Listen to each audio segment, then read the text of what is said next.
ఆమె పార్టీ అధినేత బిడ్డ.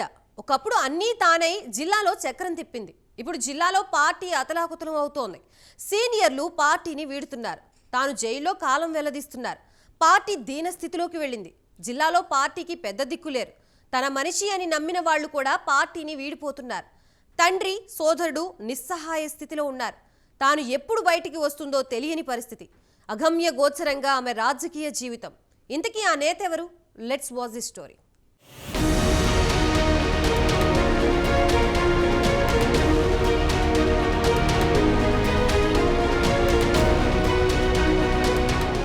ఉద్యమ కాలంలోనే జాగృతి అనే సంస్థని స్థాపించి ఎన్నో సాంస్కృతిక కార్యక్రమాలు చేశారు కవిత. ఈ విషయంలో ఎన్నో ఆరోపణలు కూడా ఎదుర్కొన్నారు. సినిమా వాళ్లను బెదిరించి డబ్బులు వసూలు చేసినట్లు తీవ్ర ఆరోపణలొచ్చాయి. 2014లో పార్టీ అధికారంలోకి రావడంతో ఆ ఆరోపణలన్నీ కొట్టుకుపోయాయి. 2014లో తాను నిజామాబాద్ ఎంపీగా గెలుపొందింది. దీంతో జిల్లాలో పెత్తనం చెలాయించింది.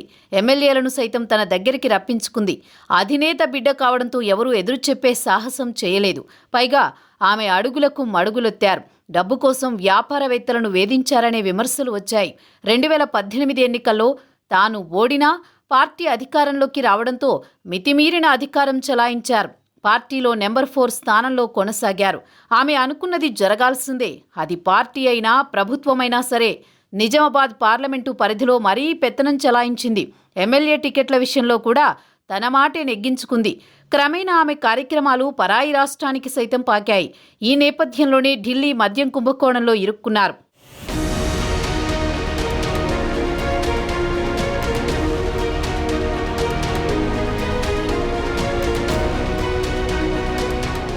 రెండు 2023 ఎన్నికల్లో బీఆర్ఎస్ పార్టీ ఓడిపోవడంతో కవితకు కష్టాలొచ్చాయి. అప్పటికే బాగా ఆరోపణలొచ్చిన ఢిల్లీ మద్యం కేసులో అరెస్ట్ అయింది. ఇప్పటికీ ఢిల్లీలోని తీహార్ జైల్లోనే ఉంది. మరోవైపు తాజా లోక్సభ ఎన్నికల్లో కూడా బీఆర్ఎస్ ఘోరంగా ఓడిపోవడంతో పార్టీ మనుగడపై నీళ్లునీడలు అలుముకున్నాయి. మరోవైపు ఒకప్పుడు తాను చక్రం తిప్పిన జిల్లాలో పార్టీ నేతలు పార్టీని వీడిపోతున్నారు. సీనియర్ నేత బాన్సువాడ ఎమ్మెల్యే పోచారం శ్రీనివాసరెడ్డి ఇటీవల కాంగ్రెస్ పార్టీ కండువా కప్పుకున్నారు. తనకి అత్యంత సన్నిహితుడు జగిత్యాల ఎమ్మెల్యే సంజయ్ కుమార్ కూడా కాంగ్రెస్ పార్టీలో చేరడంతో కవితకు అనూహ్య దెబ్బ తగిలినట్లయింది. 2018, 2023 ఎన్నికల్లో సంజయ్ కుమార్కు పట్టుబట్టి మరీ టికెట్ ఇప్పించింది కవిత.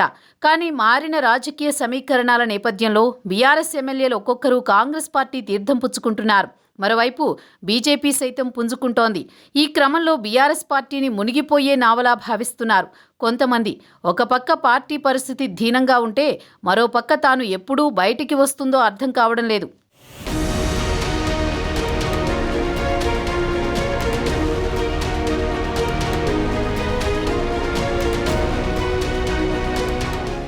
ఢిల్లీ లిక్కర్ కేసులో కవితకు మరోసారి కోర్టు షాక్ ఇచ్చింది.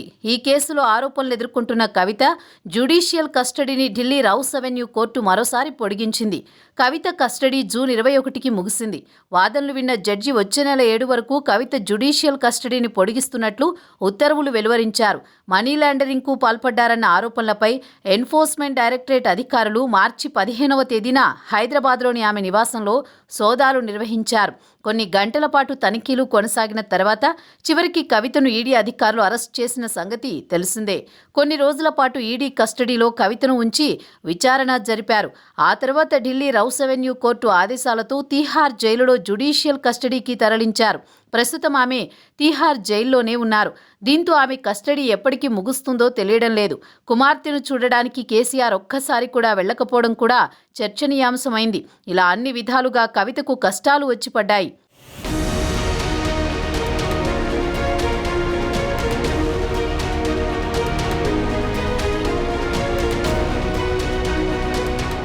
అధికారంలో ఉన్నప్పుడు తనకి ఎదురు లేదనుకుంటారు. ఒక్కసారి అధికారం పోతే పరిస్థితి తల్లకిందులవుతుందని కవిత విషయంలో స్పష్టమైందని రాజకీయ విశ్లేషకులు చెబుతున్నారు. పార్టీ అధినేత కూతురుగా పార్టీలో ఎనలేని అధికారాలు చెలాయించారు.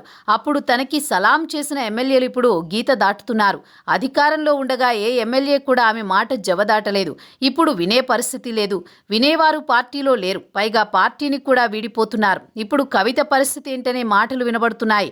ఎప్పుడు బయటికి వస్తుందో, వచ్చినా పార్టీ పరిస్థితి బట్టి ఆమె రాజకీయ జీవితం ఎలా ఉంటుందో అని చర్చ జరుగుతోంది. చూడాలి మరి కవిత ఎప్పుడు బయటికి వస్తుందో.